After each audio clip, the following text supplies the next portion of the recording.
আসসালামু আলাইকুম। Welcome to my new blog. কেমন আছেন সবাই? আশা করি সবাই এখন অনেক ভালো আছেন। আমি অনেক ভালো আছি। তো দেশের যে পরিস্থিতি, আসলে এই ব্লগটা অনেক দিন আগের করা। তো এরকম পরিস্থিতির কারণে আসলে ব্লগটা আপলোড করা হয়নি। তো এখন আল্লাহর রহমতে দেশের পরিস্থিতি অনেকটা স্বাভাবিক হয়েছে। আর যেসব ভাই ও বোনেরা আমাদের দেশের জন্য প্রাণ দিয়েছেন, আল্লাহ যেন তাদেরকে জান্নাতুল ফেরদৌস দান করে দেন। তো এটা হচ্ছে আমরা আমাদের আয়েজের নানু বাড়িতে যাচ্ছিলাম। তো আয়েজ তো অনেক খুশি তার নানু বাড়িতে যেতে পেরে। তো আমাদের বাড়িতে প্রতি বছরই মহরম উপলক্ষে ছোটোখাটো একটা দোয়ার আয়োজন করা হয়। তো এই তো প্রায় আমি আমাদের বাড়িতে চলে এসেছি। এসেই দেখি যে রান্নার আয়োজন শুরু হয়ে গিয়েছে। তো এখানে আসলে মূলত খিচুড়ি রান্না করা হচ্ছে। তো আমার বাবাই রান্না করছে। আমার বাবার রান্না বরাবরই অনেক ভালো হয়।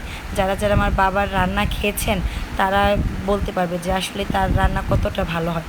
তো আমি আসলে দেখছিলাম যে এখানে বাবা কিভাবে রান্না করে, আর একের পর এক মশলা দিয়ে সুন্দরভাবে জিনিসটি কষিয়ে নিচ্ছে। তো এই তো সব মশলা দেওয়া হচ্ছে। আর খড়ি চুলা রান্না কিন্তু বরাবরই অনেক মজা হয়। আর বাবা এই তো আস্তে আস্তে সব কিছু দিয়ে ভালো করে নেড়ে চেড়ে কষিয়ে রান্না করছে। তো এখানে এই তো মাংস দিয়ে দেওয়া হচ্ছে। মাংসটা যাতে ভালোভাবে কষানো হয় সেজন্য ভালোভাবে বসিয়ে দিচ্ছে। তো এই তো সুন্দর মতো মাংসটি কষিয়ে এসেছে। তো এই তো এখানে হচ্ছে চাল আর মনে হয় 4-5 পদের ডাল ছিল, তো সেটা দিয়ে দেওয়া হয়েছে। তো দেখতেই পাচ্ছেন আমাদের খিচুড়িটি কত সুন্দর হয়েছে, খেতেও কিন্তু অনেক ভালো হয়েছে।